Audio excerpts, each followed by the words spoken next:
There's a moment I keep coming back to, and I can't shake it no matter how many months have passed since it happened.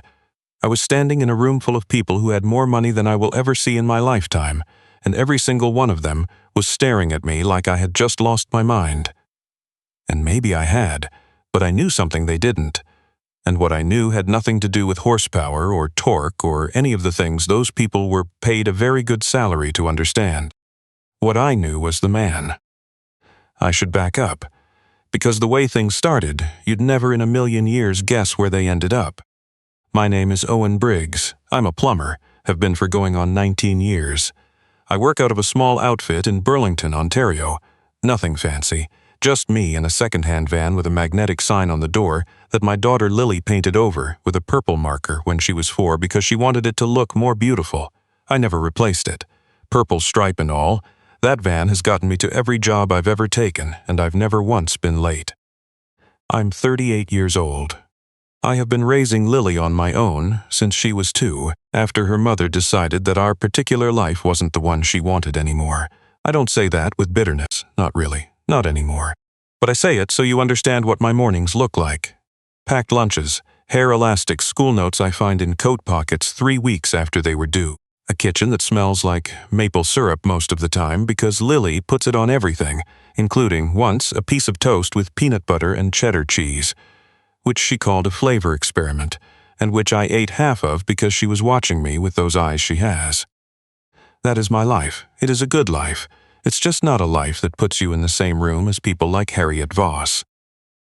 I had never heard of Harriet Voss before the September morning she called my number from a Google search, which she later told me she did, because she liked that my reviews all mentioned I was honest. One woman had written, "He told me the fix would only take an hour, and he was right. He didn't try to upsell me anything. That's the review that got me the call. I find that almost funny now, given everything." Harriet Voss was 71 years old, the founder of a logistics company that had grown from a single freight depot in Mississauga into something that touched almost every province in the country. Her picture was in the Globe and Mail twice that I know of. She had given a named building to a hospital in Hamilton. And she had a pipe that had been dripping slow and steady behind the wall of the main bathroom in her house in Oakville for what she estimated was about 6 weeks, give or take. The house, I need to tell you about the house. I've worked in a lot of homes. Bungalows in Stony Creek, semis in Hamilton East, a couple of new builds out in Waterdown where everything is still that new drywall smell, and the fixtures still have the little tags on them. I thought I had a reasonable sense of the range of what a house could be, and then I pulled into Harriet Voss's driveway on a Tuesday morning in September, and I sat in my van for a moment longer than I needed to. It wasn't the size that got me, though it was large. It was the quiet.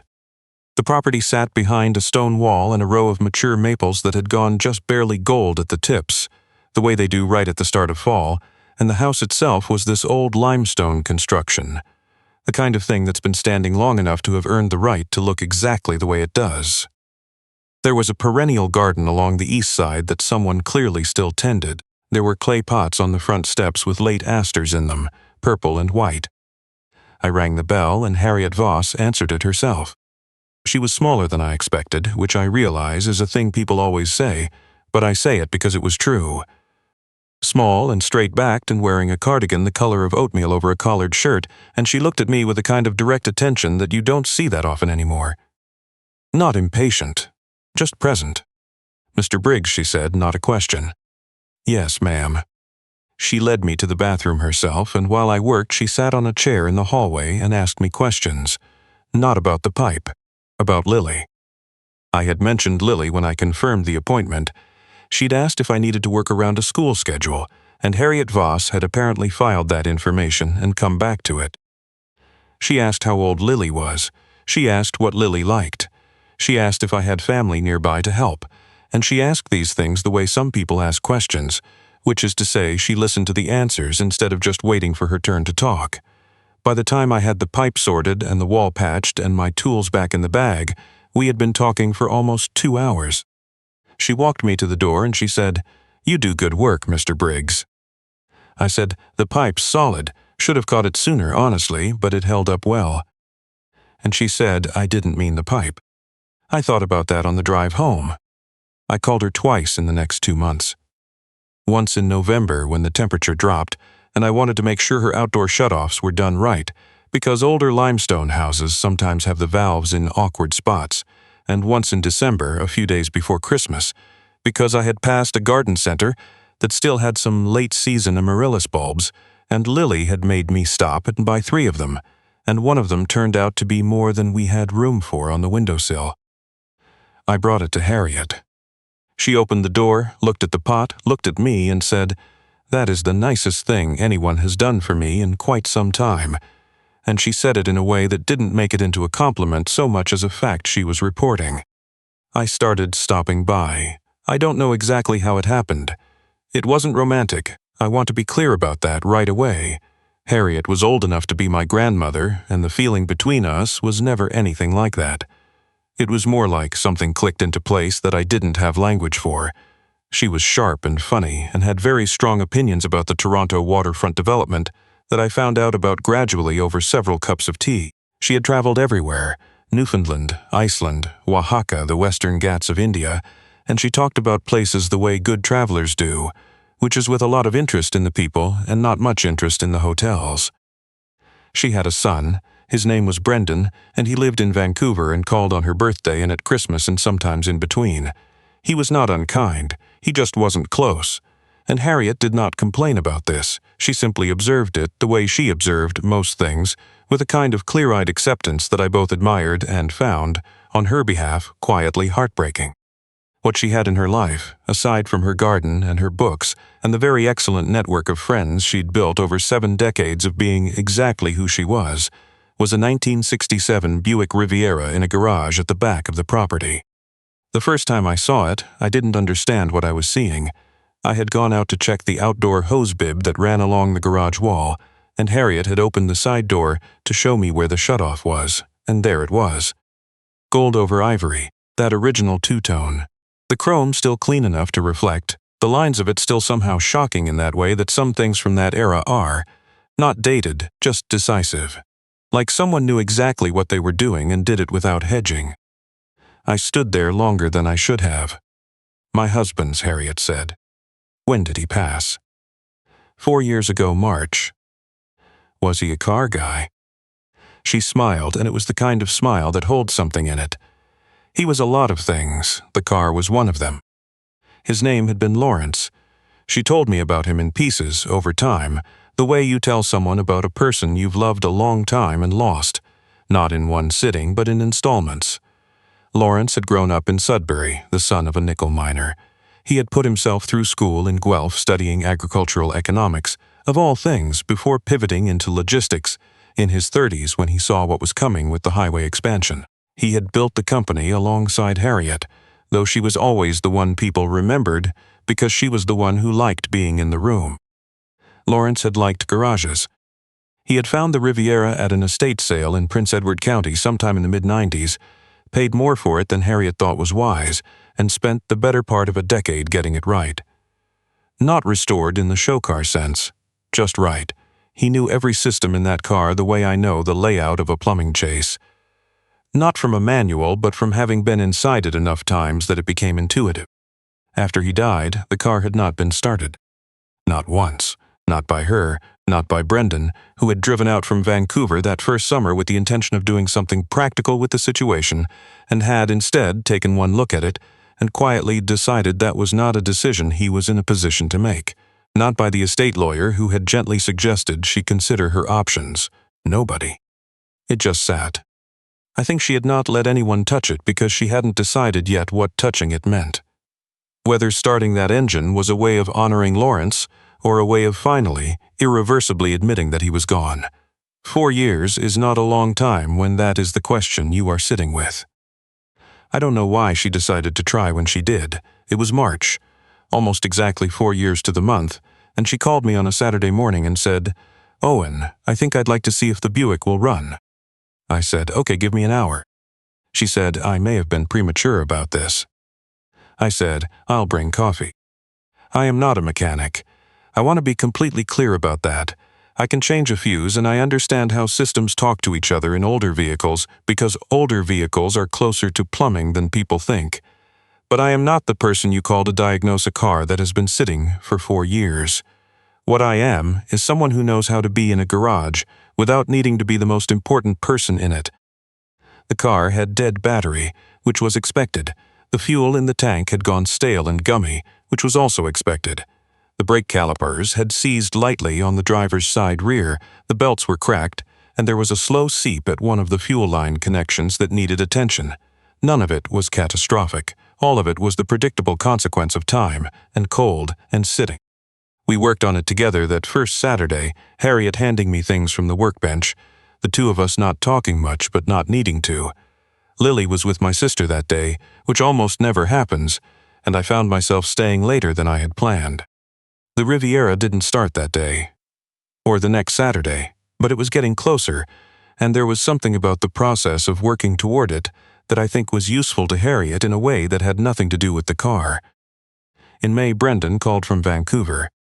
I don't know the full content of that conversation because Harriet reported it to me at arm's length, which was how she handled things that had upset her. But the substance was this. Brendan had been talking to someone, a collector or an acquaintance of a collector, she wasn't sure, and word had gotten around that the Riviera was on the property and that it hadn't been started since Lawrence died.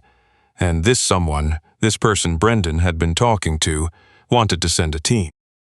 He framed it as doing her a favor, getting the car properly assessed, having people look at it who knew what they were dealing with. Harriet told him she'd think about it. She called me afterward and said, "Owen, I think Brendan may be trying to sell my husband's car." I said, "Do you want to sell it?" Long pause. She said, "I don't think I do." "Then don't." He says it's a significant asset. "It is," I said. "It's also not his to call significant." Another pause. "You know what I appreciate about you, Owen." "What's that?" "You never tell me what to do. You just say the true thing and let me work it out." But Brendan came anyway. Not with just an acquaintance.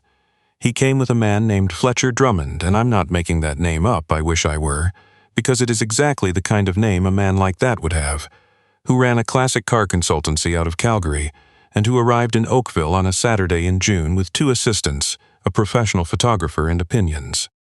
I was already in the garage when they pulled up. I want to be clear that I was not there to be territorial. Harriet had asked me to come, and I had come, and I was standing near the workbench, drinking coffee and staying out of the way. But Fletcher Drummond walked in and looked at me, and then looked at Harriet and said, in a voice that was polite in the technical sense only, "Is this your handyman?" Harriet said, "This is my friend Owen, 50. Fletcher Drummond looked at me the way certain men look at other men they've decided don't matter and said, "Great," in the way that means the opposite, and then he walked past me and started talking to his team. What followed was about 2 hours of the most expensive-sounding nothing I have ever witnessed. They photographed everything. They used terminology. They had a laptop open with comparables from auction houses in the United States and the UK. They discussed the market for late 60s American muscle among collectors in Alberta and Ontario with the seriousness of people who have given this matter a great deal of professional thought. They tried to start the car. It did not start. There was a conversation about the fuel system. There was a conversation about whether the electrical had been properly maintained. At which point one of the assistants glanced at me, since I was the one who had been working on it, and I said nothing because I was not going to have a debate with a 26-year-old in a fleece vest about whether a fuel line repair I had done 3 weeks ago was up to his standard. The fuel line was fine. Fletcher Drummond made a call. 2 more people arrived within an hour, actual mechanics this time, with a scanner and better tools, and they went through the ignition system, the carburetor, the timing. They worked for a long time. The car did not start. At some point in the early afternoon, Fletcher pulled Brendan aside, and I could hear fragments of what he was saying, which included the words restoration cost and market reality and at this stage of its condition. And Brendan nodded and looked at his mother and said, "Mum, I think we need to talk about what you actually want to do here." Harriet looked at her son for a moment, then she looked at me. I said, "Harriet, when you went through Lawrence's things, after was there a ring of keys? An older one, on a keychain. I think it might have been a Red Green Society keychain, the kind they used to sell at Canadian Tire back in the day. The room went quiet. Not a dramatic quiet, just the particular quiet that happens when something is said that nobody in the room expected. Brendan said, "Sorry?" Fletcher Drummond looked at me with an expression that was not quite amusement and not quite contempt, but somewhere in between. I kept my eyes on Harriet. She was very still for a moment, and then something shifted in her face. "Yes," she said. "Lawrence never went anywhere without it.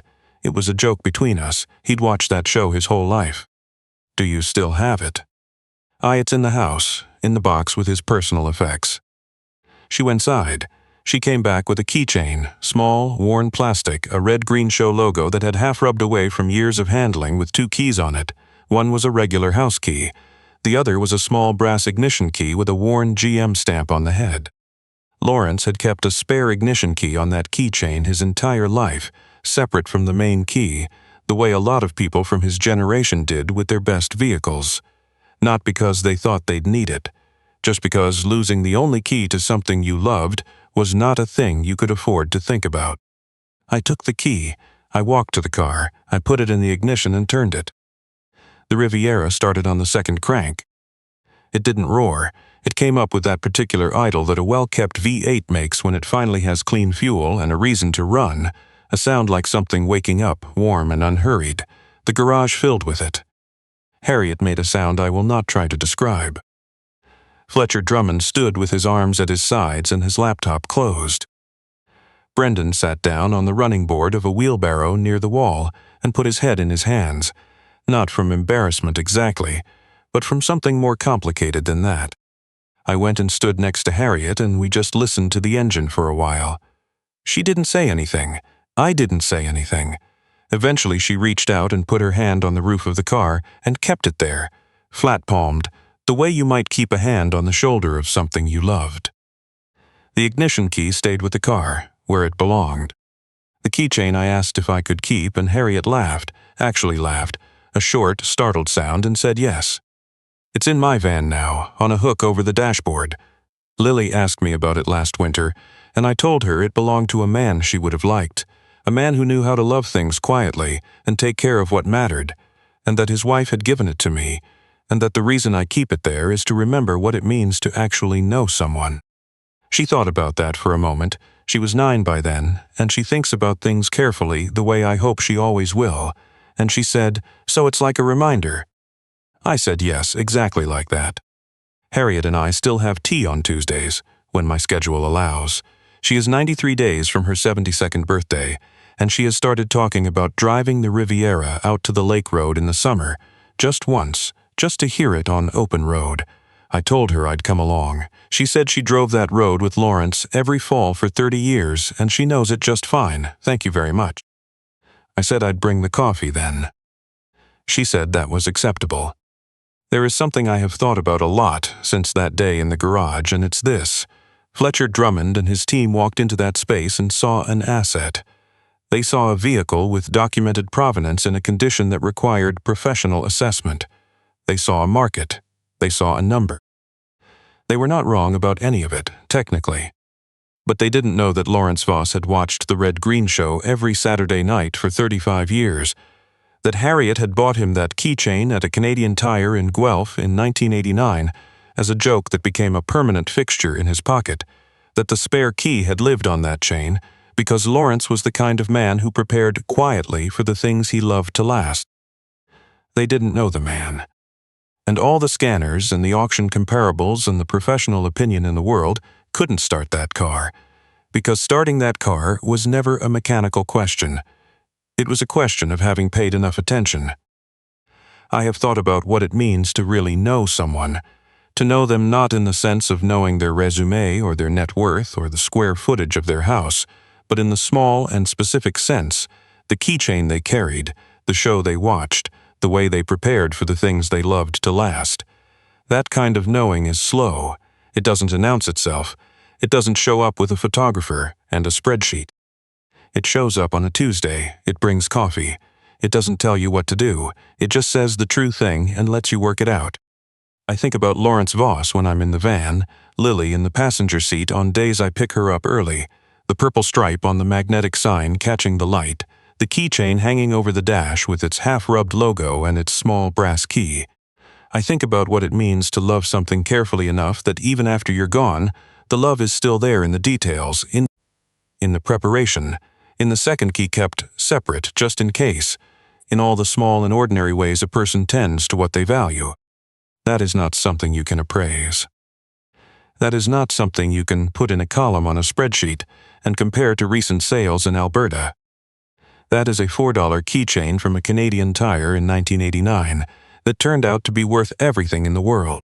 The keychain is still hanging over the dashboard of my van. I look at it most mornings without really meaning to, the way you look at something that has quietly become part of how you orient yourself in the day.